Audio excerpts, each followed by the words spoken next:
Brandon, what's up, man? What's going on? Bro, this thing is whooping my butt. But, you know what I'm saying? Like, I ain't even sweating it really. No, it's good fun, man. Like you kind of go through these various iterations and you figuring out what works. And, as I do the same thing, man, in my therapy sessions. I do the same thing. It's like, I just do my best meteorologist or take a roll at the dice and see what happens. Honestly, Most of the time it works out well though. I feel like that's the way it should be though, you know what I'm saying? Like I feel like you should be able to roll with the punches and you should be able to roll with the dice and keep things moving Absolutely. and be That's agile. that's what I love specifically about my approach to therapy is it's not manualized like a lot of approaches are manualized, and so if you have a glitch, then it's hard to recover from that. But me, I just roll with it. I flow, and so good stuff come out of it. Okay. Hey, boss lady, can you hear me now?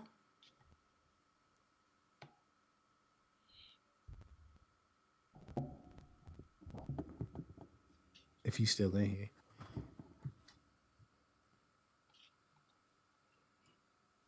Hold up. Let me just type. I fixed the damn. Excuse my language, y'all. Nah, don't excuse it. I fixed the chat. Yo. This is 18 and older. This one just gonna be real raw shit. Like, What up? let me just type in here. At first, shit, I know she couldn't hear it because I didn't have Oh, this joint. I wasn't I hadn't added my mic to the scene, but we should be good now. Go ahead and Okay. introduce yourself, man. Let everybody know. Hey, well, I'm Brandon Shurn, what licensed clinical professional counselor in Maryland.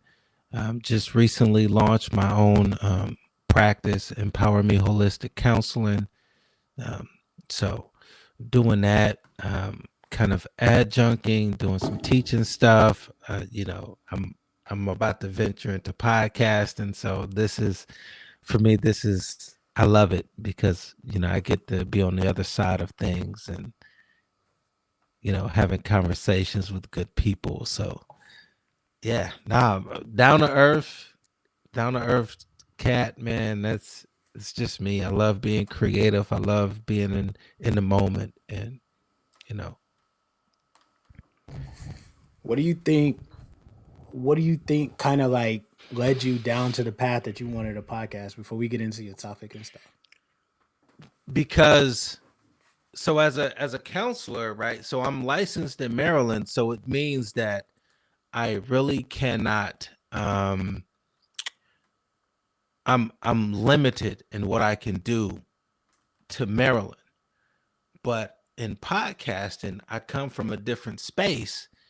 And so, it allows me to spread my wings a little bit and offer what I have to the masses pretty much, or to to folks that might to folks that might want to listen. They said somebody said what part of Maryland you from? I'm so right now I'm in Brunswick. But I'm not from Maryland. That's the real thing. So when I moved to Maryland about 10 years ago, I moved to first it was Rockville, and then I'm in Brunswick. So you know, it's a nice little distinction from where we came from. So Yeah, I'm from. So I originate from my mom and my dad. And I'm just messing around. I always mess around with people like that. I'm always like, "Hey, like, where you from? Like my mom and my dad. Nah, yep. I grew up in Fayetteville, North Carolina, right? And then I lived my whole life in North Carolina, and I met my wife. I went up and down. The only thing I ever did before I met my wife, right?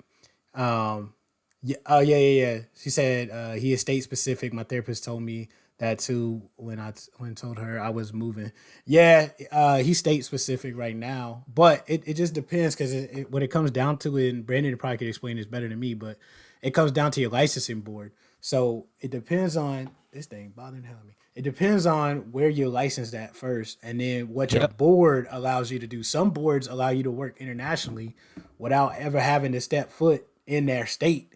You can go. They'll license you. Like you can go to California, and then it depends on the rules in California. But like we lived overseas, and I know on U.S. soil overseas, you can practice. Some boards will let you practice overseas as long as you're on base. So it does just depend on kind of like is one is where your credentialed are and what your credential means, where you panel then and what those states requirements are, and then what your board allows. Because some boards don't allow you to practice outside of the state you live in, no matter what the other state says. So Yeah, and so for me, so I'm a professional counselor, right? So a mental health counselor. But my profession, we've actually just we've actually just kind of signed and created this counseling compact. So like there's like 17 states in the US that have signed on to this. And what it does is it allows for me being licensed in Maryland to apply to be able to function inside of these other states, without any extra licenses or whatever. So So back to it. I'm Fayetteville, North Carolina, all my life, man. Like East Coast. I went to Jamaica one time, and then with my wife, and then after that, I was like, Shit, let's move overseas, and we moved to Germany. I lived in Virginia first prior to that, and then we moved to Germany, and we just got back. So, um, I appreciate you clarifying, where you from and where you work and where you live. How you like living in Brunswick though? Because you've been there for a minute. yeah, it's pretty dope. It's pretty dope. I enjoy it. It's small. Well, it's expanded now. There's a lot of, from when you was out here, that dude, it's like it's bustling right now. Y'all, You let know me what I tell mean? y'all, the first time I ever went to Brandon's neighborhood, y'all, I didn't know where I was. I was like, we was out in the middle of nowhere. It was nobody. It was no grocery stores. It was nothing but houses. It was like a whole subdevelopment, and then there was no houses. It was just streets. Um, That's completely different now. It's houses all over the place. It's it, it's so populous now that the elementary school is expanding to accommodate the number of people that's moving in. So yeah, it's robust now. And I will have you know we have a grocery store. That's good, man. When you like, I remember I was like, I told my wife, I was like, "Yo, it's nice out there. We could," but she was like, "Where's the closest store?" I'm like, "I don't West know." Virginia. Yeah, facts. Um, but yeah, so me and Brandon, we used to work together a long time ago. If y'all ever get a chance, y'all should check out our episode on gun control. We got really good reviews on that. We both have prior law enforcement experience. I used to stay in Northeast in Elkton, Maryland. Also, so I Northeast DC. Used to stay in Northeast DC. Um, I used to ride through Southeast DC a lot, but we been I know Brandon. We was both in law enforcement together, and so when there was a school shooting incident that happened, me and Brandon copped on and kind of gave like our background perspective on everything that happened. We never did a follow up episode because the topic is just for me it hit too close to home having a 4 year old, and I Yeah. can't talk. I can't have an unbiased conversation about it just because I don't feel like it was handled correctly. And I No, feel nobody can have a bias. Nobody can have a biased conversation about that. You know what I mean? Or an unbiased conversation, because there's always going to be bias in that. We just have to own it. And when we own it and we can say, yeah, I know this is my bias creeping in, then you say, okay, I'm I know that's me, and maybe I'm not, or I know this is a touchy issue for me, so I'm gonna intentionally dial back and listen and lend my ear to whatever is coming forth, right? yeah. But I feel like now though. what we're gonna talk about with today, right? It kind of just like a natural segue into that kind of conversation of motivating behavior and what motivates your behavior. So if you want to go ahead and give an introduction to that, So so this really what I'm about to share with your audience, bro, is it comes from many years of just being in the field, being in the fray, working with folks in the mental health from a mental health kind of standpoint. And what I noticed is that there is over and over and over again, there are three primary motivators that come up when you talk about what is causing a person to do what they're doing. And so I, so I kind of pulled it back and said, okay, so if we can figure out what's motivating behavior, we can be in a better situation. One, so if you understand the reason you're doing something that you're doing, then if it's a positive thing, if y'all hear something that sounds, let me pause for a minute. If y'all hear that's something all that good. sounds like a dog in my It background, is a dog in the it's a background. little, it's a little bitty mutt. The joke is a chihuahua, and he just acts like he like a bulldog. Okay, so if you understand what's motivating your behavior, then you are in a better situation to evaluate whether or not that behavior requires changing, right? So and I'll go into more meat with this, but the ultimate the ultimate situation is you have somebody that does something, and wait, hold on, give me 1 second.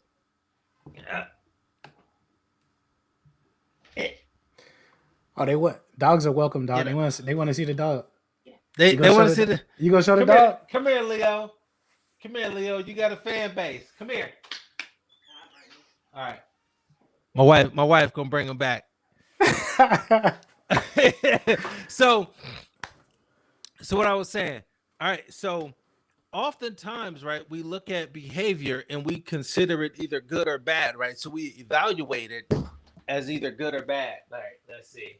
Here You go should the have little done like a person. poll. Here go the What little up, person buddy? that What's his name? like Leo, What up, law Leo? law enforcement officer. Oh no, man. You're not that cop, bro. You're not that cop, bro. Come on now. All he like doing is barking all over the place. That's crazy. So now he want you see how he looking. Say hi to the people, Leo. Thank you, Sparkle.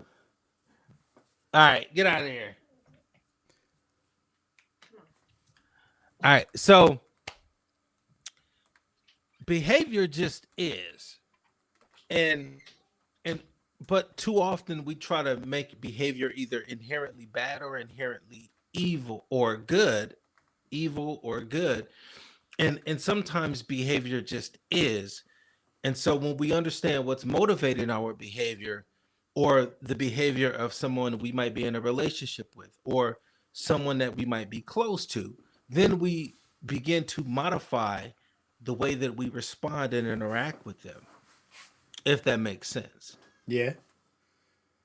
And so that was the genesis of this. That's what started this, in a sense, because I noticed in my work with clients that I was constantly looking, either even if it was interacting with parents because I'm working with their kids and I'm trying to get them to understand this stuff, or I'm working with couples and they are having an issue with the reason that a person is doing whatever they're doing, or people with them in an individual setting. That is, I loathe why questions, because they typically look for deficits. But that why question that I would get, and so I would just peel it back. So it sounds really easy and kind of elementary, but the more you start working at it, the harder it is to really uncover, because you really have to face yourself as you go through these So little. yes, I pulled him up. You know what I mean? And I feel like it's a little hard to read on screen. So I think we just gonna have to probably just talk about them. Um, wait, But wait, you I see always, this? Wait, you see this chat? oh, bro, yeah. I I think practice I, avoidance of silence. yeah. They said that Okay. your dog was scared. Boy. He was woke. That's what Yeah, it yeah, was. he was. Joker. He was like, "Why am I Nah, off the ground?" yeah, he Um, always scared, and except for when he barking. I feel like though. So and then I tap into the sociology background, right, or the criminology background for behavior. Behavior is always like you learn behavior based off of how what people model, right? So your social circles that are around you, you learn what to do, what not to do, what's socially acceptable, what's not socially acceptable from your parents, your friends, your family, or it's parents, family, friends, extended friends, and then you have your support figures like your coaches, your teachers, anybody out in that kind of adult role. You have all of them as well, and then so you take all of that, and that's who you learn to model behavior from them. Now, what motivates that behavior is a little bit different. Yeah, yeah. Segment, I appreciate the follow.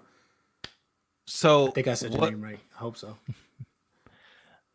So when I look at behavior, I look at behavior as being motivated by one of three things: avoidance, maintenance, or gaining.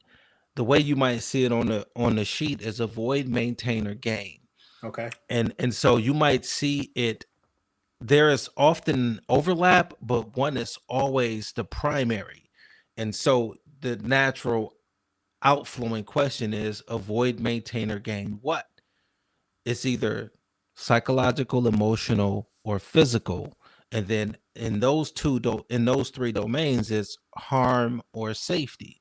So you want to avoid psychological, emotional, or physical harm, or maintain or gain emotional, psychological, and physical safety.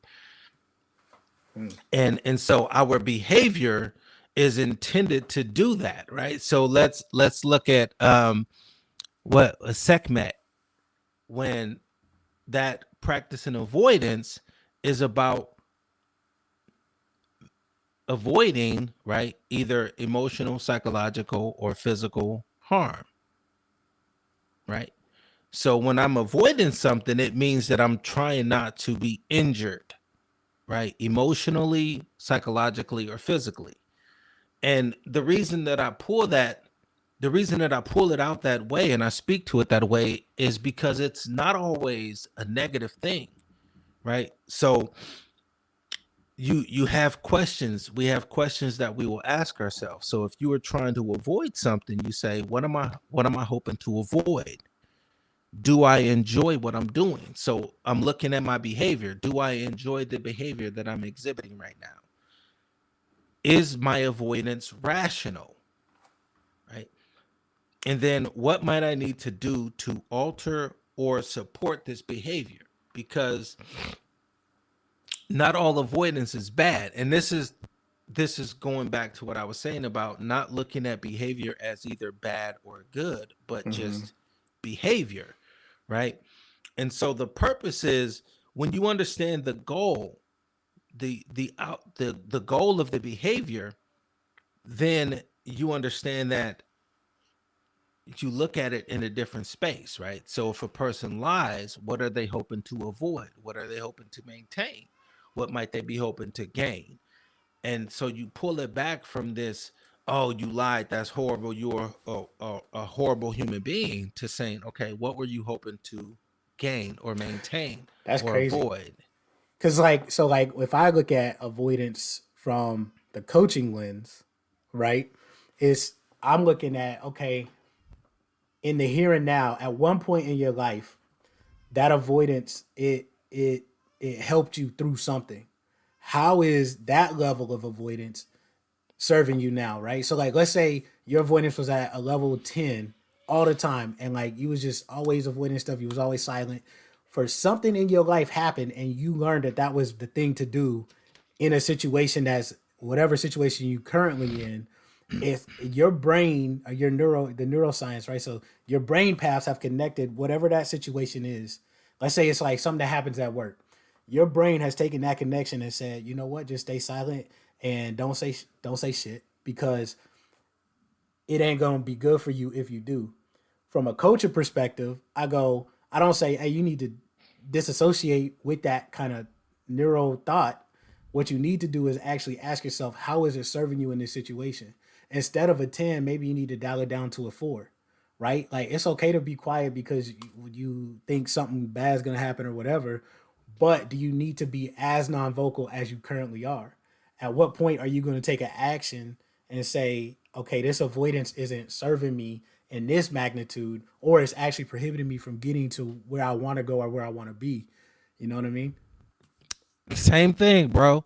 So, like the question, is my avoidance rational? So, staying with your thought, if this person is avoiding stuff because they're trying to maintain their employment, okay, is the level of your avoidance rational? Does it make sense for you to completely just go mute inside of these meetings?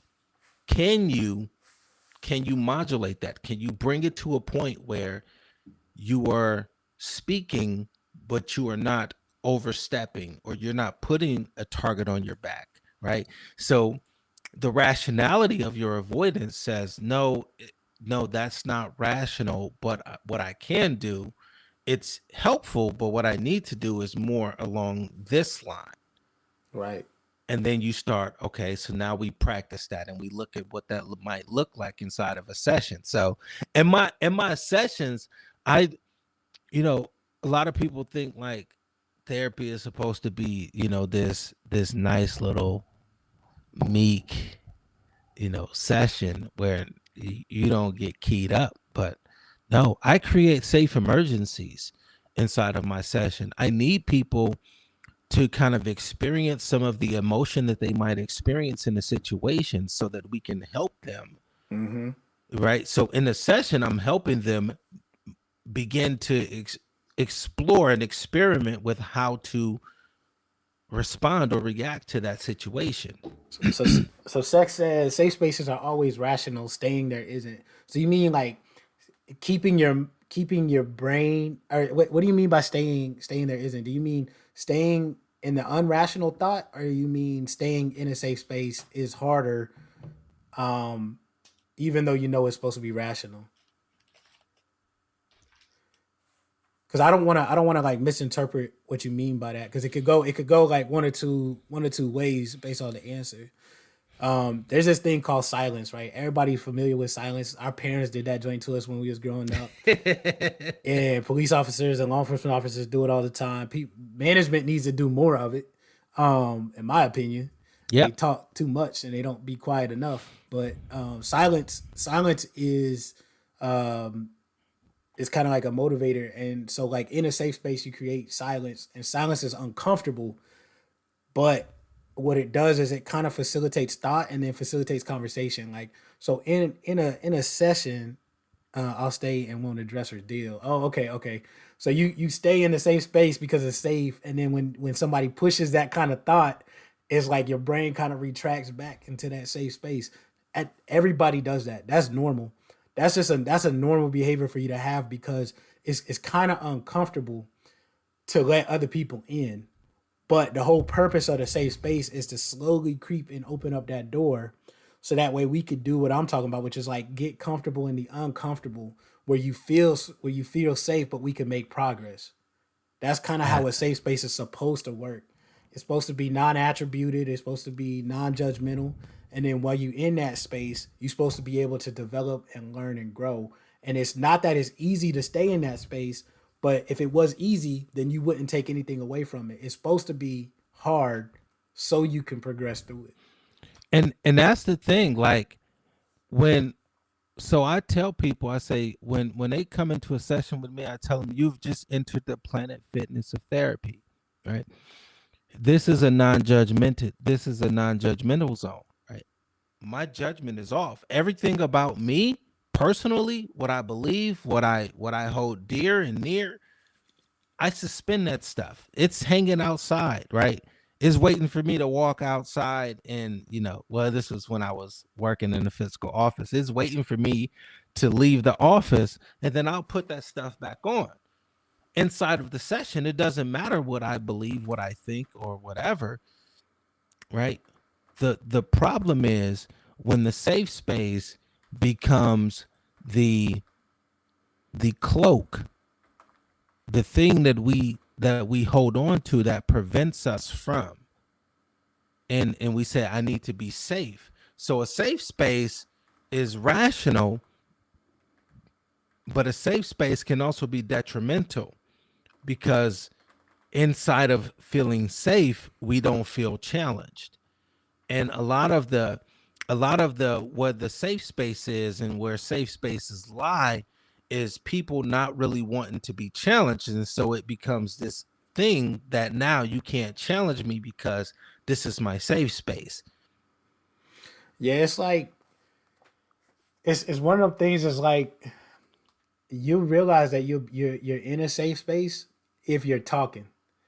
If you're not talking, then that relationship you created with your therapist, your coach, your counselor, like Yep. that, your boss, like your friend, your boys, like whatever, it don't even matter. Like if you're not feeling comfortable enough to speak or like to engage, then it needs to you need to reestablish that relationship and what it is. And like maybe one of the things you look at is the motivational behavior gain. You're likely wanting to gain either psychological, emotional, or physical safety. That motivating behavior that Brandon has so elegantly categorized, which is the gain kind of behavior, that's not being met in that environment yet. And that's why you're not feeling that kind of like comfortability to like kind of talk and kick it and say what's up. What's up, Ty Diggity? Yo, I always appreciate you coming through. I saw your emojis too earlier, but I ain't want to cut Brandon off while you was throwing it. You know what I'm saying? I want to chime in just a little bit, and so for me, this stuff is all about awareness.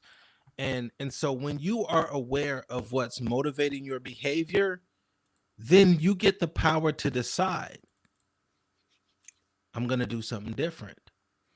I don't have to respond this way. But and this is going back to what I say about the why questions. The why questions, we start pointing externally, right? Why you do it? Think about when you was little, and your parents say, "Why did you do that?" And you say, "Well, they did," and then right, it's always external. But when you remove that and you say, okay, no, this is my behavior, now I get to choose how I'm going to do. So if I do something, I'm doing it fully aware of what I'm about to get into. And so Mm, I own it, right? And so it's really about awareness. And when you understand that the behavior is the means whereby, so if a person lies, they might not be their intent, but it's the vehicle that's used to get them to that point, either to maintain that relationship, to gain that relationship, right? Think about how many people lie about, you know, what they can do or how awesome they are because the whole idea is get in the relationship. I need to get that relationship. I need to secure that relationship. So I'm gonna talk about, yeah, I got this money. I got, you know what I mean? I got this car. I can do this in the bed. You see what I'm saying? All of that, all of those are all of those are lies, but it's meant to gain something, right? I'm trying to gain something. yeah, you know, like that's that cap, boy. Everybody be capping.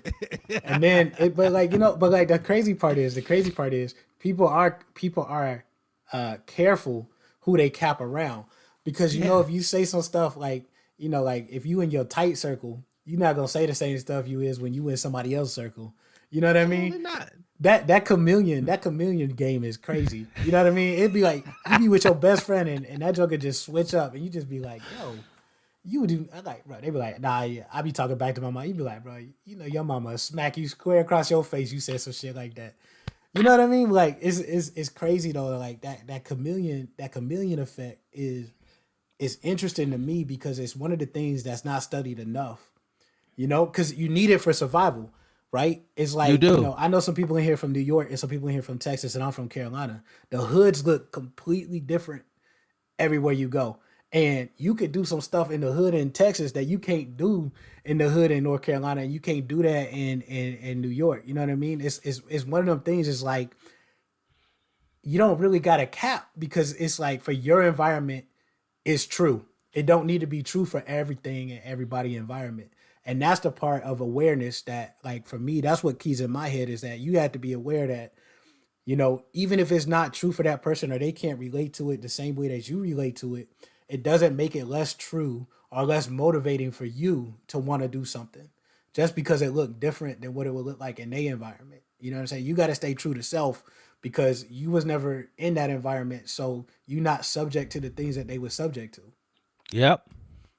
And but what you just said, bro, is so on point because a lot of the times people think that, oh, I survived this hood, I can go to any hood, and it's like, no, you can't. Oh, you can't. No, you can't. It's You different. got there are rules and regulations that regulate that govern that. It's So different. you can move in your circle, right? But you can't move in everybody's circle. You might be okay. You might if you hip, you might be able to catch on Yeah. and survive, but you can't go in there all free willing like you like this your spot like nah. For It's me, not. it's like, man, honestly, like I just keep scrolling through this list, right? And if y'all want the list, y'all have to check out Brandon's website. Um, but or not on his website, just hit him up on social media. Eventually, it'll be on his website though. It But like, will. it's one of those things. It's like everything that motivates your behavior is important. You can't just piecemeal one thing out. But what you can do is utilize one thing in a situation at a time. But all those things come together, in my opinion, and make you who you are as a person and motivate what you're going to experience or how you're going to experience it, and how you're going to present yourself. Everything to me, it kind of just like links together. I'm gonna go over awareness because I don't know if you read it, but when you become aware of the motivation for the things you are doing, you get the power to decide to do something different. So to me, that joint speak wonders right there. You get the power to decide to do something different when you become aware of the things that's going on around you. You can change without having to change what's around you. And it's essentially it's this. A lot of the times we want to control life and we want to control how life happened to us, but we can't do that. That's a fruitless endeavor. But what you can do is control how you happen to life. So when you decide that, okay, I know that I can't change any of this external stuff, but what I can do is monitor and modify how I respond, then while that person frustrated me to no end, I don't have to yell at them. I don't have to cuss them out, which means that I'm setting a tone for the rest of my day. Yeah. I get to determine how I'm going to be in this world. And that's where again, like I said, I move away from why questions because, you know, a lot of the times so if a person hits somebody, they say, why you hit them? And they say, well, because they did this and this and this. They say, how did you allow yourself to hit that person? Right. You see what I mean? That's Yeah. awareness. Because now I'm saying I'm going from the space of you have the ability to control that, but you decided not to. So how did you allow yourself to do that? It's that the one thing though, and this is another part that I tell people a lot is the difficulty with figuring out what's motivating your behavior and going through those questions. And so if you want to download the PDF, you can go on to facebook.com/epmhc, and it's right there on my website on my Facebook page. You can also look it up on Pinterest, right? What's motivating your behavior? um, I will have it on my website, and then I'll share that. I'll share that with you, Shep, when I do put Appreciate it that. up there. But the whole goal is you have to be patient with yourself. The idea is this: Google is the best and worst thing that has happened to us, right? We've become so accustomed to Googling things that we don't even think about it anymore. So when it comes time to question ourselves and what's motivating us and what might be spurring us on, crickets. That's that whole I don't know. I can't think. Oh, the answer is not coming to me. Well, it's because you used to put it in. You and the Google is so dope. As you are typing, it'll start finishing. It'll Yo, start sentence, finishing yeah. words for you, right? So you don't even have to think. It's that intuitive, right? That machine learning is that intuitive. But the crutch is in the backs in the downside of that is you don't get the ability. You never flex that muscle of navigating your internal workings. So when a person asks you what's causing you to do this or what do you want to do with your life or whatever, it's like Yeah, that's like that. That's like I kind of understand it now. Like when you say get away from the why, because why doesn't why is like seeking an explanation for it. But like if I ask, you could go like a layer deeper by saying what is causing you to do this? How did you get to the point of taking this action? What road did you go down that led you here? Right, and then that kind of invokes a different part of your brain.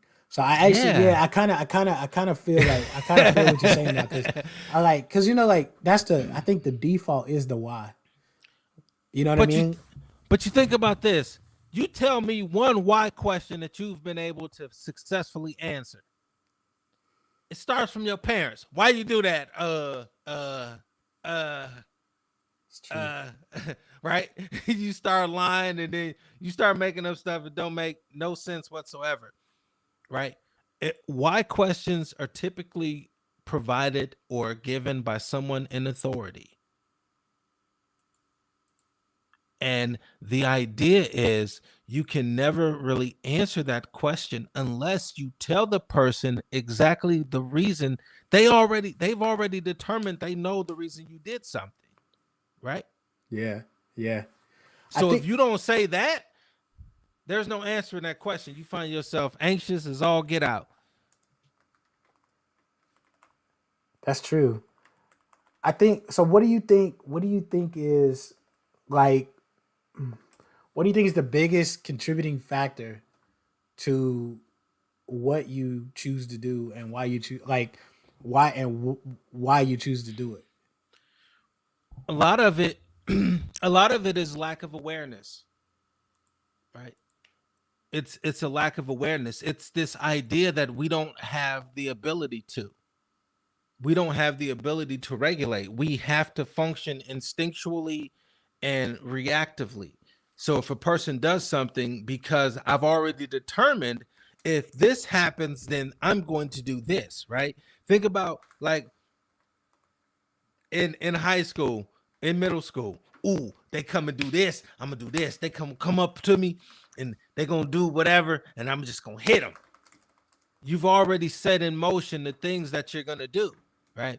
So there's this mental gap and this thought gap that's already bridged, right? Think about, okay, so let's I'm gonna speak a language that you familiar with. Think back to, law enforcement training, FLETC. Mm-hmm. There's no such thing as a typical call, right? And so remember, as we were responding to the calls, we were told, okay, you need to be thinking about what might go on, what might happen as you enter this, what could happen.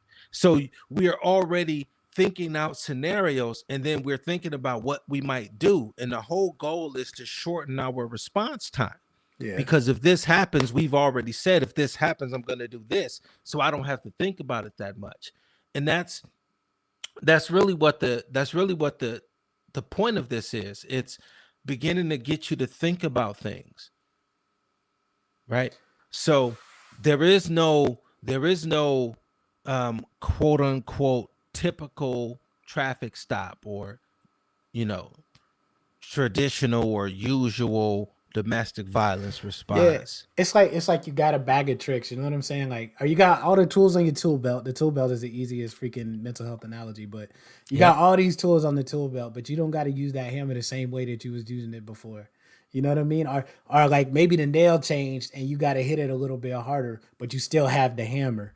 That's the way I approach life, and I think about things is that, you know, every time you go into a situation, even if you feel like you've been in that situation before, you really haven't, unless the people are the same, the scenario is the same, and somehow the hell you got a damn repeat button built into your life.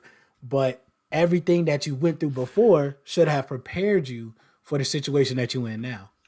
You know what I'm saying? Exactly. Like, I feel like, I mean, damn, that's it. I'm just gonna be controversial as crap. I feel like what's going on with Kanye is is something that he's supposed to go through, and that he's going through, and that people go through this kind of stuff every single day. But it's a big deal because one, the media has just like exploded it and made it a big thing. Two, it's a lot of stuff going on in the background that like we're not getting the full picture of what's going on. We only getting a little bit of the knowledge. Ain't nobody out there talking to that man, like figuring out like, you know, how he really feel and everything. We just see one image or one saying or one whatever, and it's taken either out of context or not in its totality of its things, right? And it's like, if you view him the way that everybody, or view that situation the way that everybody wants you to view that situation, all you got to do is turn on the news, and you can take somebody else's opinion, or you could sit back and just like think about, you know, the beginning of the career to where we are now and Yep. what's happening in life and everything that's gone through life, and just view that person as a person. And so segment, you said like he doesn't seem to want the help. That we don't know that to be true, because we don't know that he's not getting some type of help outside, and that he just hasn't shared it. You know what I mean? And we don't know that it's the right help or the wrong help, or if the person is qualified to give help. It could look like mentorship. It could look like a lot of things. Like, we don't know. I make that same assumption too all the time. I'm like, yo, that joker got a lot of stuff going on, and he could really use a mental health counselor and all this other stuff. But it's one of them things, like, you got to be aware when you make that assumption of everything else No, outside of that that's motivating those behaviors. You know what I mean? And then, exactly. like, even his apology, I say his apology wasn't an apology, but it's what the media wanted, and that's what he gave the media, and then the media takes it and then they spin it and do like everything with it. So to me, it's like the whole thing is crazy, and I think that that's what kind of like this conversation kind of segues to as well, is that, you know, you can show up and you can say something, and that doesn't mean that your message is going to be heard by everybody that's in the room. Or, like, you know, one of the things I always tell my coaching clients is, were you okay with what you said? Did you like the way that it was interpreted or received by the person who you said it to? If not, is there something that you think you could have done different to present that message in a manner that you wanted it to be received by that person? Because the one thing you can't control is, once you deliver the message, how they interpret the message that you delivered. You can never control that. Now I wanna based off I just want to support what you just said, bro, with some of the questions that I have for maintaining or gaining. One of the questions that you want to ask is there a reason for me to behave this way? If so, what? Right? And on gaining something, is my behavior in line with the person I want to be? So going back to the whole, first off, I don't even listen to the news. I can't. They because they suck. And there's always this thing is they provide you with the story they want you to hear, right? So everything is about, so what we get is sound bites, we get clickbait, we get all of this stuff, right? And we don't get the full story. So we don't get the things that's going on in the background. We don't get the, you know, what may have caused them to say that. We don't get what's motivating that behavior. You know what I mean? So whether it's good or bad, that's irrelevant. What caused him to say what he said? What caused him to do what he did? And It is clickbait. and that's the thing, right? And so I know it, and so every now and again I'll click on it, but 9 times out of 10, if I see something, I'm not watching it. It's just because I know that the media is not trying to tell me the story, they're trying to tell me a story. They want me to Facts. think a certain way. So they're going to present certain things. They selectively edit, right? So that they can, so that they are guiding me to what they want me to believe. And so I just pull back from all of that, man. And it's difficult because, you know, to an extent, you gotta have some understanding of what's going on. But man, I can't take it, man. I watch I can't take the news, man. I watch the news like if I run into somebody who's watching the news, man. Like honestly, I took one too many political science classes when I was in college, and it stopped me from voting and a lot of things. You know what I mean? And it's just one of them things is, you know, me and politics just don't get along, and I view the news media as just a wing of politics. Like I tell y'all something, like I lived in Germany during the pandemic, and when the pandemic first kicked off, and everybody remembers Italy's reaction. What I saw on the news a month, 2 months later from the US news and what was actually happening in Italy, they was different. Like they was still showing the clippings from the first like month of lockdown in Italy. And I was living over in Germany, and I'm like, yo, they not restricted to their house. Like they can't leave Italy. That's it. That was it. Like they had curfews, yeah, but like the news media made it look like them they was locked in their apartment buildings, and that just wasn't true. So like it kind of opened my eyes up to like, you know, world news and like how things are portrayed, and unless you live in an environment, right, you can't really understand everything that goes on in that place. But I'm not saying that all news is bad, because it's important to be informed. I'm saying that when you watch something on the news, you have to also then go and do some research behind that, and don't just take one size thing. You need enough information to formulate your own opinion. You know what I mean? Yep. And that's how you should, like, when you motivate your behavior, right? Or whatever is motivating your behavior, it should be a multitude of things, or a multitude of experiences, or a multitude of influences that have motivated that behavior. You know what I mean? Instead of it just being like off the wing and off the cuff, and that's what you do, and that's the new norm. Like, you know, yo, you talk to me sideways, I'm just gonna knock you out automatically. Like, come on, man. Like, you gotta look at everything. You can't Yep. just, you know, that can't just have you can't just have a default reaction to life. Going back, when you are aware, you get to decide how you're going to do. You get to do something different. So you don't have those default reactions. I know there was a part of me very long ago that would respond without thinking based off of where I grew up, my environment, right? Once I move out of that environment and then I get introduced to some other stuff, I say, okay, wait, you mean to tell me I gotta think before I act? I can't just, oh, if I did that, that's not culturally acceptable here. You know Shit. what I mean? So so now I start thinking, I say, okay, oh wait, wait, you know what? Oh yeah. No, I kind of like my freedom. Now I think I'm gonna do something different. You see what I'm saying? And then it leads into other stuff. But that's it. It's really, once you can understand what's motivating your behavior, and then you have the right questions to ask yourself. So if you are avoiding, maintaining, or gaining something, there are a set of questions that you want to ask yourself. And then again, you got to be honest, because you are asking yourself these questions, right? And it does you no good. It to pretend like, oh, you know, sometimes you know how you be doing those self-assessments and you be like, oh, that ain't me. Although you know it's you. Yeah, So yeah. you know what I mean? You got to be honest with yourself. Because when you are, you're you're going to position yourself in a space that you can say, okay, I'm doing this, I'm okay with me doing this, and I can justify me doing this. What do you think? Like, since you brought up self assessments and everything, like, Uh-oh. I'm about to when get in trouble, y'all. no, no, no. I'm just saying, like, is what do you think is why is it so hard for people to be honest with themselves? Like, come on, like anybody in the Nope. chat, like, Are Yeah. you? This is a question that trips me up every time. I tell y'all, like honestly, like this question just fucks me up. Are you as honest with yourself as you say you are?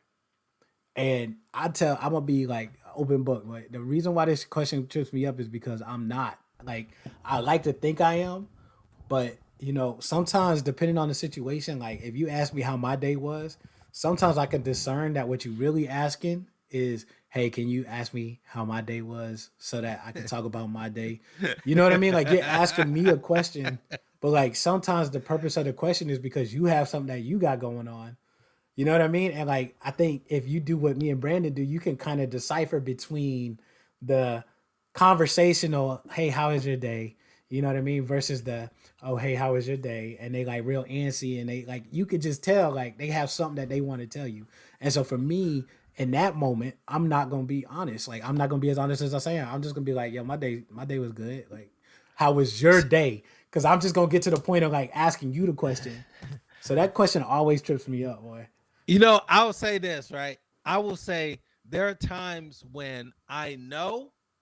So I will, to an extent, I'll say yes. About 90% of the time, I'm always honest with myself. The intent, though, when what you were talking about, bro, I look at that. So there's another form of therapy and another approach called transactional analysis, and we talk about games, right? And how people will walk up and say, "How you doing?" And they really don't. It's a pastime. They really don't want to hear how you doing. They just want. It's just about really giving you a positive stroke. I acknowledge you as a human being. You acknowledge me as a human being, right? So I ask you, how's it going? You don't give me no whole backdrop. You say, oh, it's good. How about you? And then I say, oh, it's good. Hey, appreciate it. Have a good one. Right. And it's a positive stroke. So when I come across that, so if I'm interacting with people, my level of truth is going to be in conjunction with who I'm talking to. Right. Right. So if my wife asks me, how's my day going? She's going to get the full story because I know in her, she's genuinely asking and there is no pretense to it. If somebody asks me, how was my day on the street? Like, if I walk out my house and I see somebody walking their dog, their level of involvement or connection to really wanting to know what's going on is so overall, am I good? Yes. Are there things that I'm frustrated about? Yes. But overall, I'm good. So I can say without pretense, I'm pretty good. How you doing? Yeah, it's just it's one of them things like I feel you on that. And I just for me, I agree with you that it depends on who the audience is, like, who's asking you the question. I just feel like it's harder to be as honest as you say you are in every aspect of your life, um, without at the same time recognizing that there's times where you blend or you chameleon. You know what I mean? Like like I will say this. Let me interrupt. I will say this. I'm so honest that I know for a fact that part of the reason I didn't get promoted on a force was because I was too honest. yeah, probably. You I know don't what keep it I'm 100. Yeah, probably. saying? Because So that's the thing is like in that environment, right? It's like, but I hate when people be like, yo, you be in the office or you be like kissing butt or like whatever. Like that stuff to me, bro, like I don't do none of that. Like one of the things that coaching taught me was that you can manage up.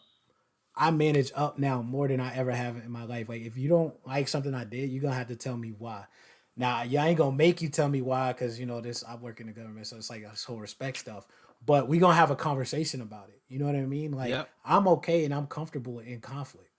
And it's not conflict if both of us are meeting and talking and we having a conversation about something. That's not an argument. An argument is not the same as a conversation, right? And it's one of those things like some people they get passionate and it's like the passion is personal.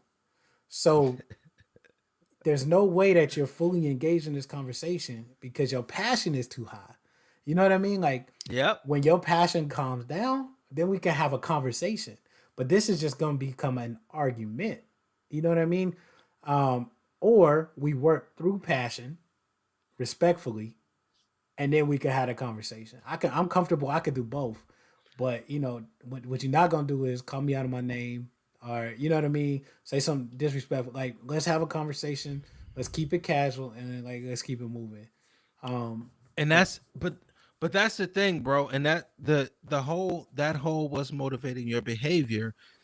You can use this, and you can take this, and you can begin to ask these questions about other people as well, folks that you might interact with. I'm look, I enjoy my time in the government. I don't know if I will ever return, because feel you. there's a different.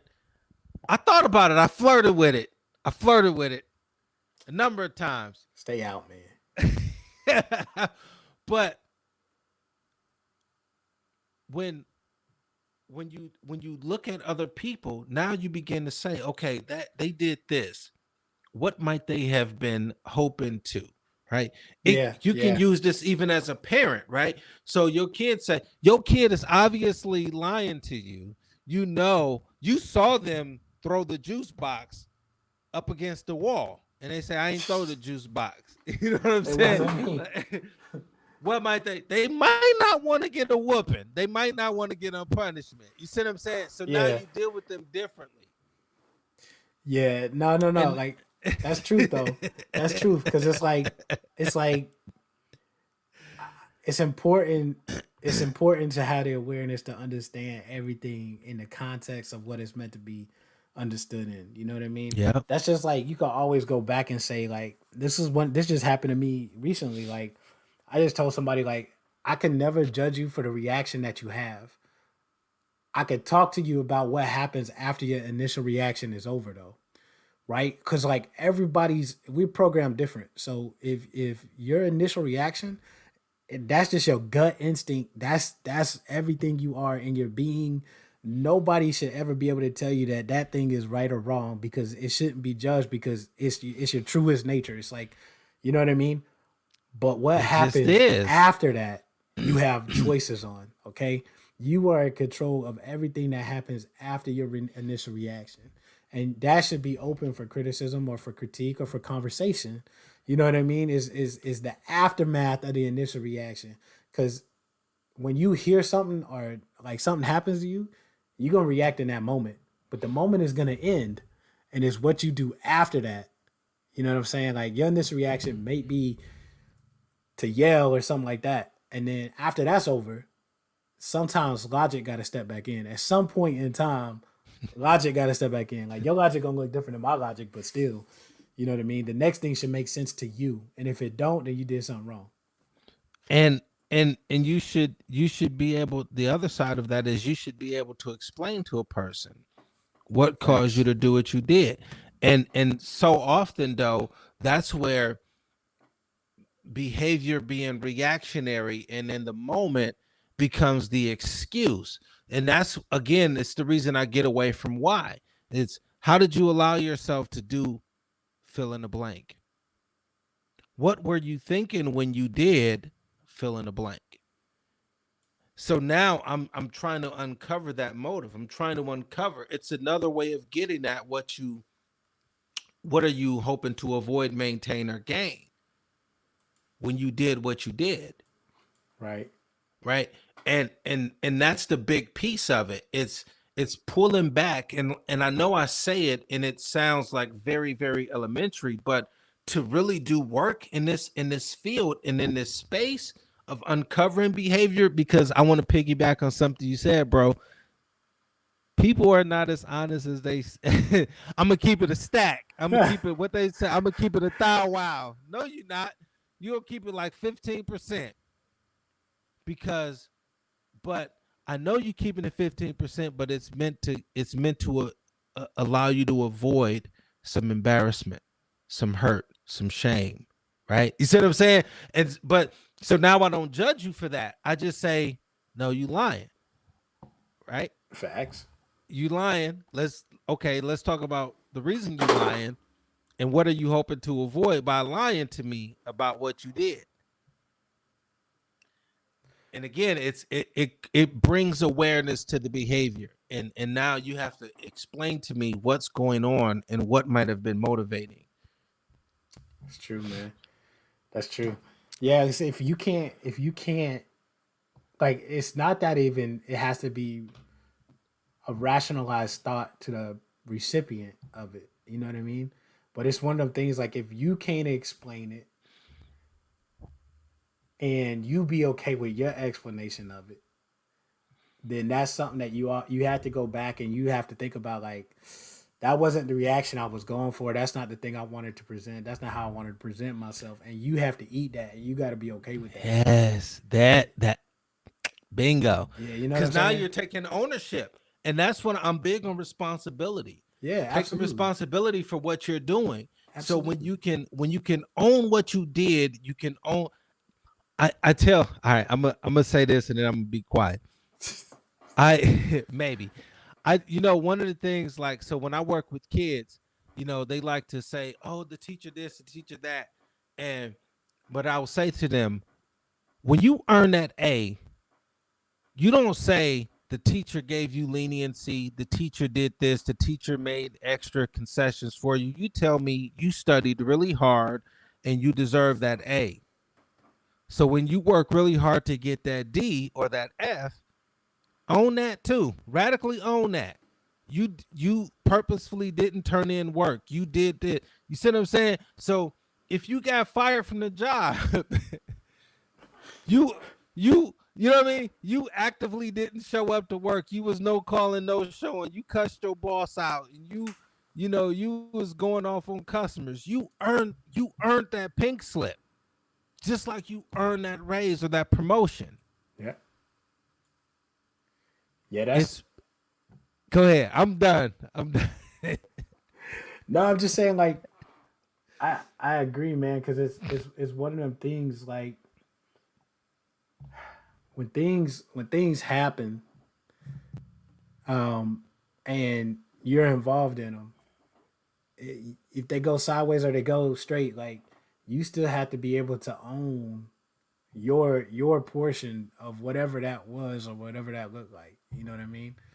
And that's one of the biggest factors on being responsible for your behavior. And I think that that's another aspect of motivating behavior is, you have to, whatever happened, or whatever, whoever you are as a person, you have to stay true to that side of you at all times. You know what I mean? Like, I don't fake for nobody. I don't expect you to fake for me. You can chameleon if it's a survival situation, like, definitely chameleon. And if you don't know what I'm talking about, then you don't chameleon anyway. But it's one of them things, like, you could do all that stuff, man, and it'd be great for you, and you knock it out the park and you knock it out the water.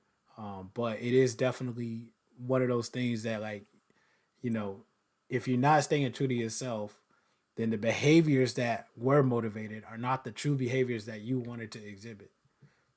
So now you leaving Absolutely. your behavior subject for somebody else's opinion. It sucks, man. And the best way to go about it is to just take responsibility.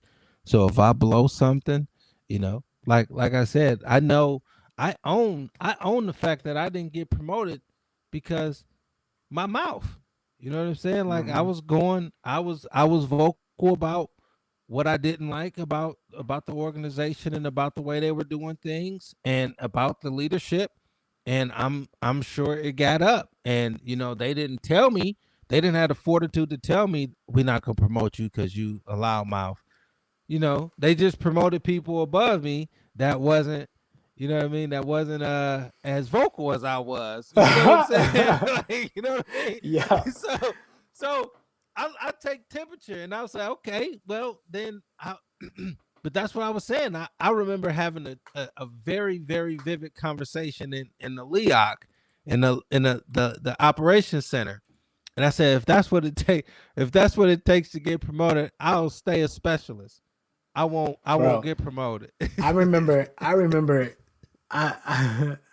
when they told me I wasn't gonna get promoted because something happened The people who were supposed to be the supervisors handled the situation wrong, and then they needed a fall guy, and then they put me in a corner, and they learned out that I was not that man to go with, and it directly had an impact on career. You know what I mean? Or they Yep. tried. They tried actually. Sorry, it did not, but they tried. They tried to have an impact on career.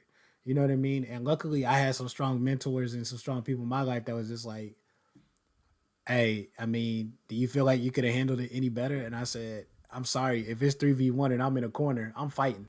I That's just how remember us having that conversation. that's I just how remember I'm us talking raised. about that.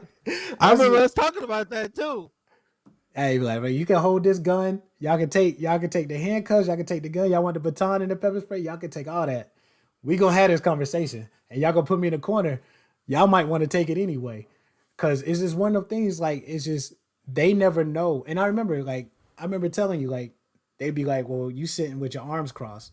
I'm like, where'd you read that at in the textbook? Like that ain't an aggressive behavior for everybody. That don't mean that they shut off. For me, that means I'm paying attention. So before you make that judgment, 80% of the time, if y'all don't know mental health, right? Somebody go like this right here. This usually means that they're closed off and reserved. Okay, it usually does, but it just depends on what the person has been through and what they experience and how they do it. You know what I'm saying? So for you have to take everything in totality when you make that assumption. You can't just assume that that's what's happening. And that's what happened to me. And then they put me in a corner and then they was like, oh, you had pre-assault indicators. And I was like, did I stand up? And basically what happened is I had three men standing above me while I was sitting down in a corner of a room with no escape path. But I was the aggressor. Bro, I remember that. I So I remember was that like, like yo, it that was J, oh, they yesterday. had me all kinds of sideways, bro. And I then they remember tried to, that. they was like, hey, you gotta when you write this report, this is what you gotta do.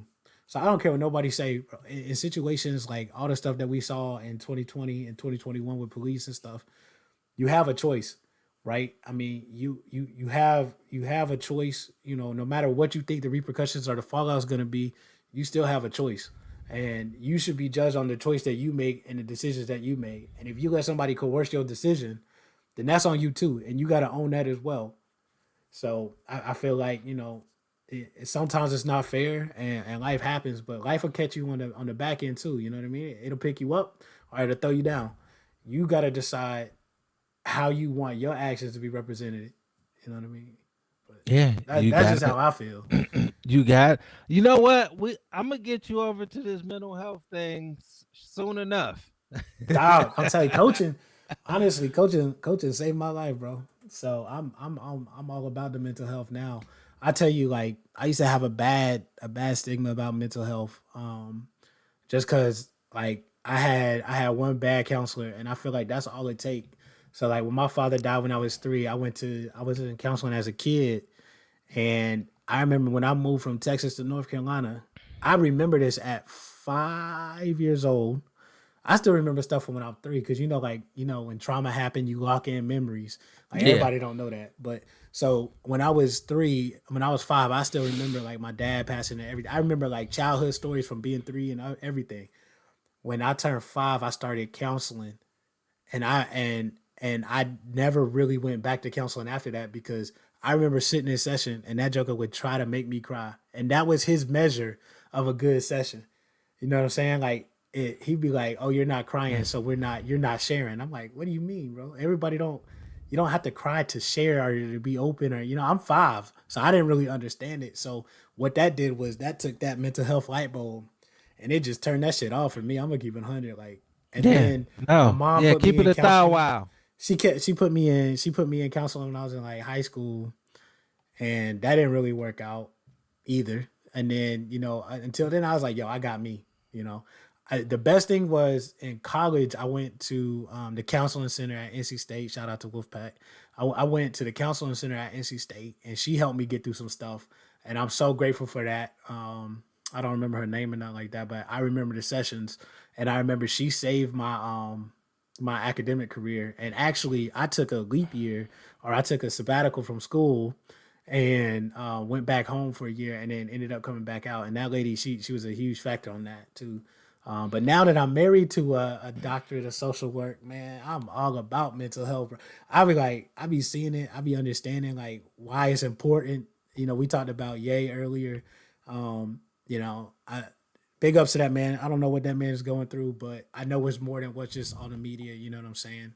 It Um, is and so much big more. ups to him, man. But I think that it's one of them things like mental health, especially in the black community, is so taboo, and it's like I remember when I was in Germany too. I'm gonna let you jump in here, but like, I remember when I was in Germany, there was this Air Force dude, and he was like, oh yeah, I gotta go see the quack doctor, the cuckoo doctor, and I'm like, your therapy is never gonna advance until you can get out of the saying that it's a cuckoo doctor, or you saying that it's a quack doctor. Or you can say, just call it what it is, man. It's therapy. Like, if you have to make a joke about it, or you take the negative connotations that other people are putting on it, you never form your perspective on it, and then that means you never grow from it, and then you just go into something that you're not gonna benefit from. And the the bottom line really is because there's this idea that in order for you to be strong, you have to be able to handle all of your stuff. And the strongest people are those that can admit that they need help, that I've reached my limit and I've gone as far as that I can go in my own strength. You see what I'm saying? Yeah, Um, we just need to fumigate. We just need to fumigate the mental health profession because your situation is not one that is like new to me, man. I've had clients tell me that they therapists told them they were monsters and all kinds of crazy stuff, man. I'm like, what? who did you see, and when, and where, and why? It wasn't in Maryland, so I'm gonna just throw that out there. Yeah, But it was in another state. It was in it another was in state. Maryland, y'all. He tripping, No, y'all. it It wasn't was in in Maryland, Maryland. It dog. was it was in Virginia. It was in Virginia, but it wasn't like Nova. It was like Southern Virginia. But it was like those things. It's like, yeah, they do. They start they start creating ideas and frameworks about what this is Yeah. and what it's not and the benefit of it versus the and people just say I would rather not. I, But I, that Oh, my yeah, bad. go. So everybody who's in the stream, like, I really appreciate y'all. The Streamlabs is like murdering my laptop. So the next stream will be back on restream so that the quality could be a little bit better, it's a little bit more enjoyable. I know that it's a little red right now on Twitch, and I'm not sure how it's doing on YouTube and Facebook, but I know on Twitch right now it's a little red. Appreciate y'all rocking it with us, and enjoying this conversation. Also want to invite you to talk in the chat. Let us know, like, how do you feel about mental health? How do you feel about motivating behaviors? Do you ask yourself questions whenever something happens to you? And do those questions start with why, or do they start with what? You know what I'm saying? Like, and Brandon was making a pretty good distinction between the difference of it as well. And the what kind of opens up your brain waves from a neuroscience perspective. It opens up your brain to actually expand upon itself and think a little bit harder and think a little bit deeper into things. So, we always know the who, what, when, where, and why. But the why is at the end. Okay, so just make sure you who, what, when, and where, and then start asking yourself those questions and be comfortable in that environment to ask yourself questions. If you have any mental health questions for us while we're in the chat, um, I avoid and play video facts. games. I think Hey, I just video got games that can new be Call of therapy though. Duty. Did you? Hey, I just his I just got research. the new Call of There's Duty. research going on now about, because video games are associated with negative connotation of mental health. But there's video games. Look at you. You don't switch my whole daggone mind. But there's research being conducted right now about the positive impacts of video games on our minds as well. Um, so I don't know the research off the top of my head, but avoiding and playing video games is, it might actually be doing something mentally to open you up to separate from that avoidance though. Look, here's so I want to talk a little bit more about the why questions. And so you think about it, right? When we don't say when we are asking any math related questions, we don't say why is 2 plus 2. We say what is 2 plus 2? What is 2 times 2? What is fill in the blank? And it leads us GTA. uh, no, you need to you need to get the new Call of Duty, the remake, nah, the reboot of Modern Warfare 2. only if you doing the role play, Sec. Like if you doing the role play and you release some of that stuff in your role play. Plus, that'll make great content. I ain't even gonna front with you. Call of Duty adds to my noise. No, it don't. Take that back. No, but yeah, it's so even video games. So when I'm all over the place. When I work with kids and I'll talk to the parents, I'll say, look, I'm playing that and listening, y'all. You can't do both now. Um, You should be in a good mood. right? You should be like, oh, I got killed. Restart. Playing GTA? No, but even with that, so I'll take GTA and then I'll walk a kid through what it's like. Okay, what's the overall goal? The overall goal is to, to knock off the big boss. Okay, Mm-hmm. but how do you get there? You have side missions, you have little mini bosses, and then I correlate that to the issues that they deal with in life, right? So if they're at school, every class is a side mission, and the goal is to defeat that. And the side mission is defeating that teacher inside of there. Meaning, if that teacher wants you to get sent out, then your goal is to not get sent out. And then if you can survive the entire session or classroom time, you beat that, and then you go to the next side mission. Yeah, that's like yeah, just like so I call that like meeting people where they are. You know what I mean? Like Yep. I feel like a lot of a lot of therapists are textbook therapists, and like what I mean by that is like you read reviews and you could tell what kind of clientele.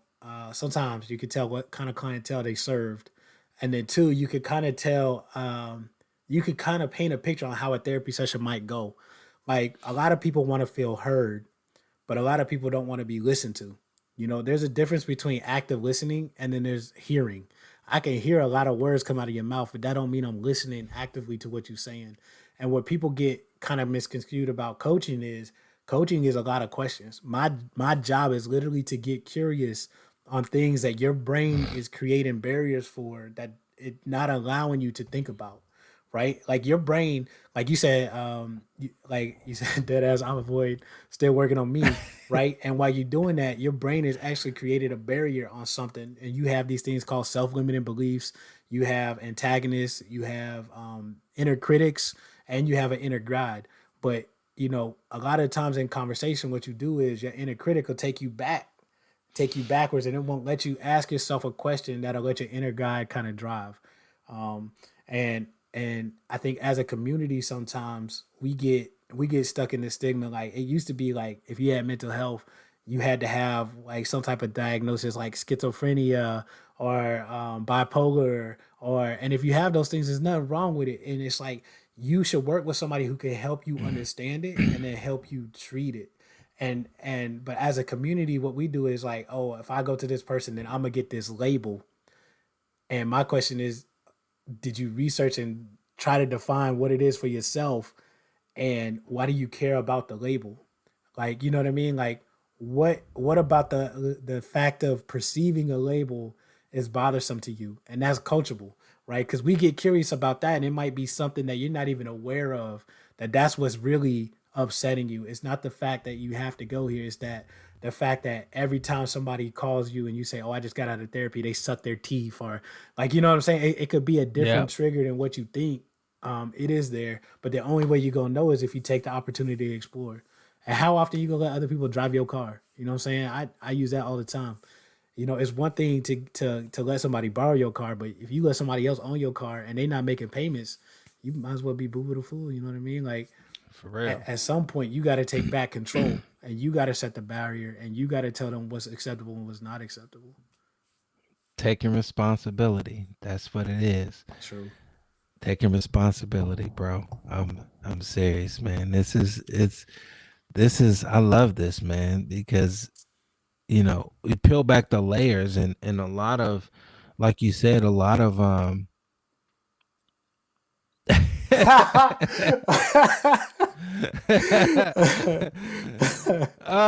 Well, my question is, what do you do though? You know, because it's like that's a lot of responsibility on your therapist. Actually, I'm just picking on you because it actually just based off of everything you said in this conversation, you actually have a really good relationship with your therapist, which means that it's working for you and for your therapist, I'm sure as well. So kudos on that. You know what I'm saying? She either gonna rebirth me or we gonna go in circles. so here's the other thing. I'm gonna say this, and then I'm gonna be quiet, maybe. One of the things that I always will ask a client is what's going well, right? And the reason that I'll ask what's going well is because we are conditioned to think about all of the stuff that's going wrong, right? And we believe that therapy is this dump session to come in and talk about all the stuff that's not going well, and I'm going to tell you all the stuff, and you're going to give me some advice. And I tell people I'm not skilled enough to give advice. Advice is for friends and family. Yeah, If you if you want to work through your stuff and figure out how to navigate it, I'm your guy. But if you just want me to tell you what to do, I'm not your guy, because advice is for friends and family. You know what I mean? yeah, Like, yeah. you know what I'm saying? And so, but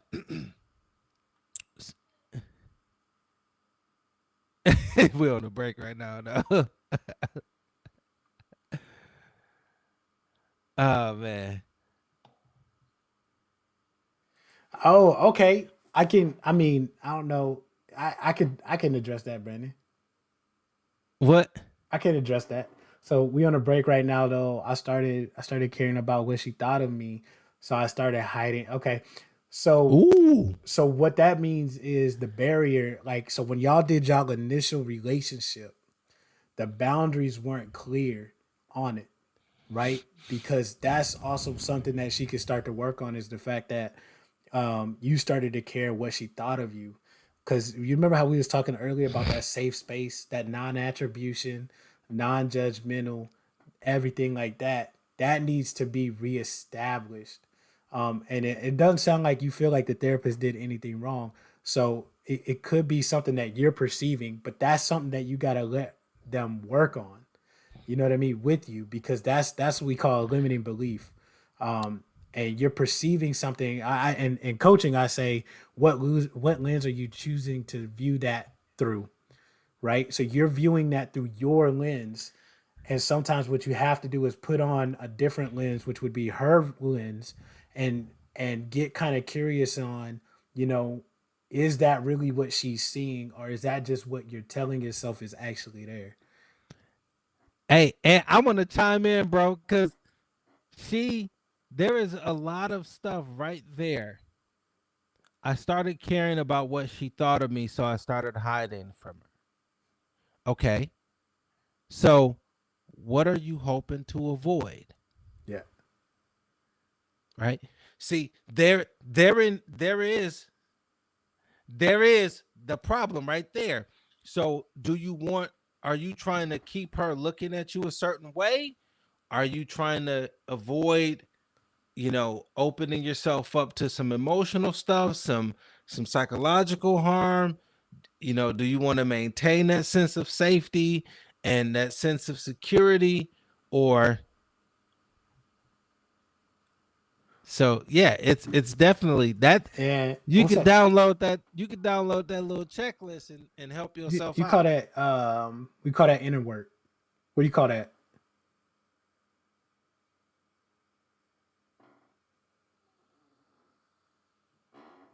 What do you call that? So in coaching we call that like inner work. You know what I mean? I call it awareness. True. You can call it inner work. I just call it awareness because the behavior is giving us indications of what's going on, right? Yeah. So the starting to avoid is telling me that there is a reason. See, I started caring, so now I'm hiding things so that I can preserve the way this therapist looks at me? Yeah, and it could What be this therapist thinks about me? it's like you're right on the so we have this thing we call it the reactive to creative journey, right? And the easiest way to view it is like a mountain peak. And it's like you start going up that mountain slope and then your eyes got open a little bit and then you felt some eyes on you and then you kind of slid down the hill a little bit to hide. But really, you was like almost over that. I'm not gonna say the peak because I don't know where you were at, but like you was almost at the top of the hill. But the sun started shining in your eyes, and you slid down a little bit. You know what I mean? So it's one of them things. It's like sometimes you're not ready for it, and sometimes is you just instead of keeping walking over the hill, you kind of just got to sit and get comfortable in that silence, like I was talking about earlier. Get comfortable in that space, and then that'll allow you to move and progress. And progress does not always have to be forward, right? And that's why I always tell people like everybody be like, yo, when I progress, I want to take two steps forward and one I don't want to take one step. I'm like, yo, if you pick your foot up and you put your foot back down in the same place, that's still movement. You still did something. You know what I mean? Like you didn't even have to advance forward, left, back, right. You could pick your foot up and then put it back down in the same place and have progressed in life.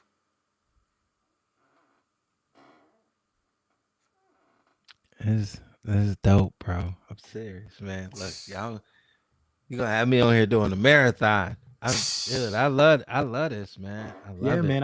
I think that this is one of the things too. Is like the platform has a lot to offer. But one of the things I want to do with this podcast is, one, I want to start like is streamer Saturdays, and what I mean by that is Saturday nights. And like what I want to do is have creators. Like it don't matter how big your audience is. It don't matter how small your audience is. Like it don't matter. Like if you have something that you want to share, you want to have something that you want to like people to get to know you a little bit better and stuff like that. I want to do these type of interviews with people who normally don't do the just chatting or like all they do is just stream game content, because there's somebody out there that's going to relate to the type of person you are, and that's going to want to get to know you a little bit better and deeper, like kind of understand where you come from and why and what motivates you and what those them things are, so that way they can relate to you even more. Because we gain fan base, you know what I mean. As a human being, you naturally attract people, like-minded people, different people you gonna argue with, people you gonna love. Like you attract people. And for me on here is like, one of the biggest things I'm learning about now is like the importance of community and having a strong community, and like, just rocking with people and coming from different lifestyles, but y'all have something in common, or you don't have something in common, but you have a shared goal, which means you actually have something in common. Newsflash. But it's one of them things like I really want to rock with that on Saturdays, and then on Wednesdays I want to keep it like this, kind of like the informative, more typical of a podcast thing. It's nice to entertain the questions and everything and interact with the chat. But we was heavy on content, and I feel like that's kind of like that's the kind of vibes I want to do, is just like kind of separate the days a little bit. But like I still want to do long hair, don't care. I still want to do gender norms. I want to do toxic masculinity. You know what I mean? Like it's just I'm watching my kid grow up, and I'm watching the world he's navigating, and they look a lot different than the world I navigated. Like we was just talking about getting this joke a bulletproof backpack for what, bro? Like, you know what I mean? Like when I was growing up, Hmm. they switched from net backpacks to like, I mean, I'm sorry, from regular backpacks to net. Then they switched to clear. Then it's like now they selling bulletproof backpacks. Like, bro, no, let's just have conversations about gun control. You know what I mean? Like let's normalize conversation, Yeah, and get comfortable in the uncomfortable. And that's kind of where I'm at. And this for me is a lot of fun. Is I wish my PC was a little bit better, is what I'm learning tonight, and it will get there. But it can only go up. So I encourage everybody just to absolutely. start. You got to start, man. You never accomplish anything if you stay still. Like pick your foot up, put it down in the same place. At least keep saying that you want to do something, but eventually, let it fall an inch forward, or let somebody push you in the back and just get you started. You know what I mean? You inspire me, bro. I'm gonna Shut go up, ahead and bro. You I'm gonna go. so yo. Shut up, bro. Kickstand boy. You Um, know what I mean? shit, bro. I mean, that's the thing is, if you're gonna be passionate about something, you should show up. Yeah. You feel me? No. Absolutely, So bro. when you gonna start? Absolutely. You know what? I'm What you um waiting on? What you waiting on, Brandon? nothing really. Because I'll tell Um you right now, like I would say I'm waiting on a stronger PC, bro. Because this right here is just, I'm waiting to watch back the feedback. You know what I'm saying? Because I know this shit said red, but um, I think it's a part of growth. You know what I mean? So yeah. what you waiting on? Next week Friday. Bet. Hey, y'all, listen. So Brandon is going to do a podcast next week Friday. What's it gonna be on? I don't know. Bet you gonna I'm gonna you gonna pull be something live? out though.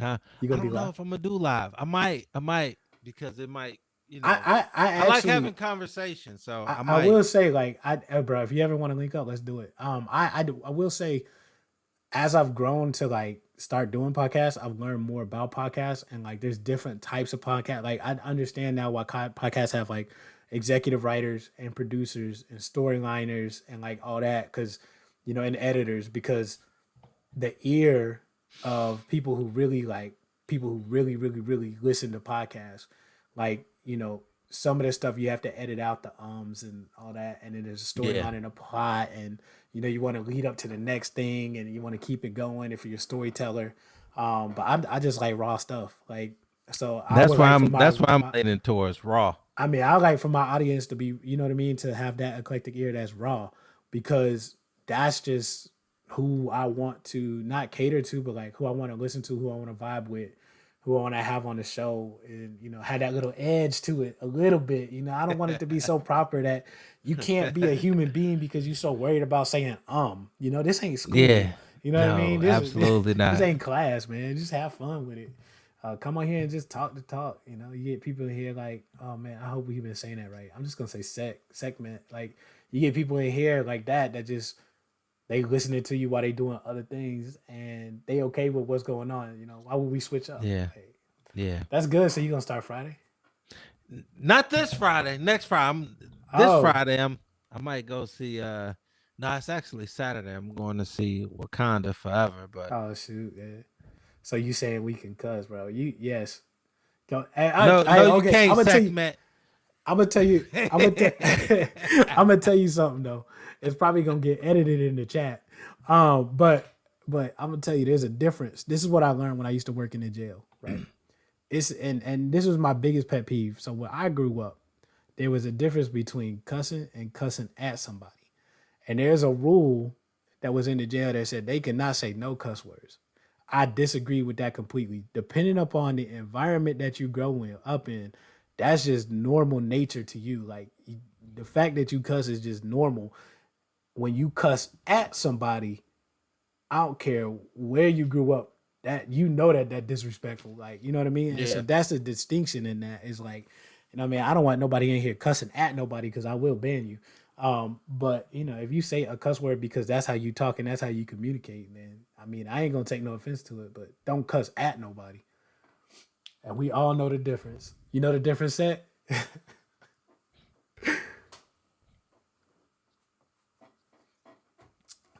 I think the most important thing is that you always be your true genuine self. You know what I mean? You should never turn off That's it. self for nobody. That's it. That's how you lose. That's how you lose self. I tell people. I say I don't. I mean, I don't cuss anymore. But I used to use those words skillfully, like a master. Like it's attack. I was a I was a regular old Picasso with them words. I try not to cuss as much. You know what I mean? I think I choose with the chameleon thing, like I choose at work, you probably won't I've held a very productive convo with no cursing. You know what I'm saying? Yeah. I feel like at work there's a time and a place, you know what I mean? Like at work I would never cuss at somebody just because we at work and I'm not gonna disrespect you in your place of employment. I don't care how mad I'm at you. Like I'm not gonna disrespect you when you come to work and you that's how you feed your family. Like I'm not gonna disrespect you in that environment. You're not gonna get me out of character like that. It's just not gonna happen. Yeah. But if you happen to catch me outside in them streets, you might not like me. You know what I'm saying? At my outside of work ain't for everybody. That's why I don't add everybody from work on my social media because it ain't for everybody. You might be okay with Adrian Shepard. You might not be okay with Shep. You know what I mean? Like it's just it ain't for Yeah. everybody. No, it isn't. I work at HR, so I know how to use my words. Facts. What's up, Trey? But yeah, I think that's one of them things like, as you grow, um, as an adult, you use stuff differently. But if it don't feel comfortable to you and you try to be something you're not, then you shouldn't use it now. But yeah, I, absolutely. I don't drink no more, bro. For real? Yeah, I ain't drinking like 2.5 years. Not because something bad happened when I drank or anything like that. I had some health issues, but it was hard in the beginning. It ain't hard no more. So That's what's up. you could do anything. You could do anything you want. You could be anything you want.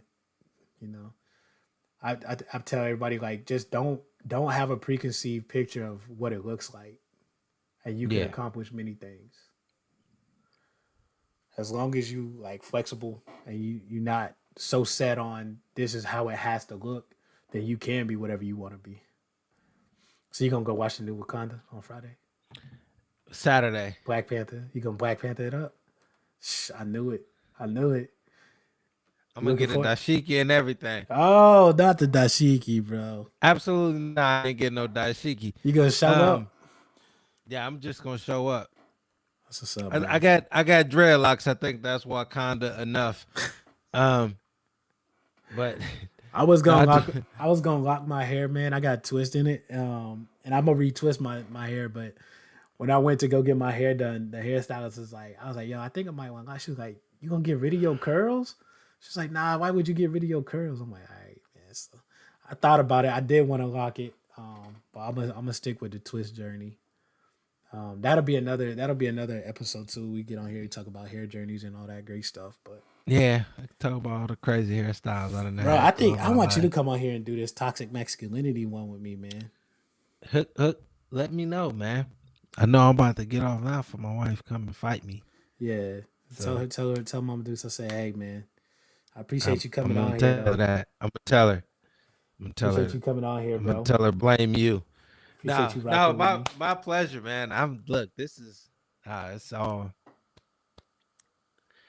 I love it, man. So let everybody know Love where it. they can find you at, man, so you can get up out of here. EM Holistic Counseling at 12 years. yep .com.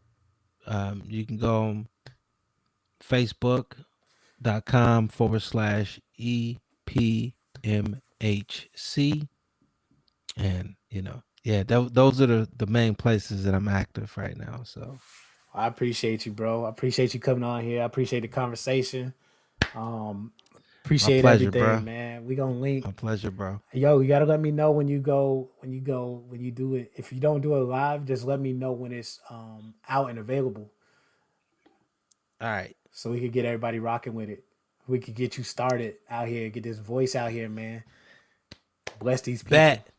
All right, Bet. bro. See, I gotta do it now because I didn't put it out on your Heck podcast. yeah, you So do. okay. Every week you don't do it, I'm gonna come in here and repost this link. You gonna have to Oh. watch you can watch the whole damn feed too. I'm gonna be like, yo, you gotta watch the whole thing. Cause I don't know when you said you was gonna do it, but you said it though. Oh, it's next week Friday. So I'm gonna do it next week Friday. I'm gonna have at least one. So All right, bro. all right. All right, man. All right. Have a Take good care. night, my man. All right, you too. Yo, if y'all in the chat, I appreciate you. Throw a hey in there. Say what's up. You know what I mean? I'm gonna rock out with y'all for a couple more minutes.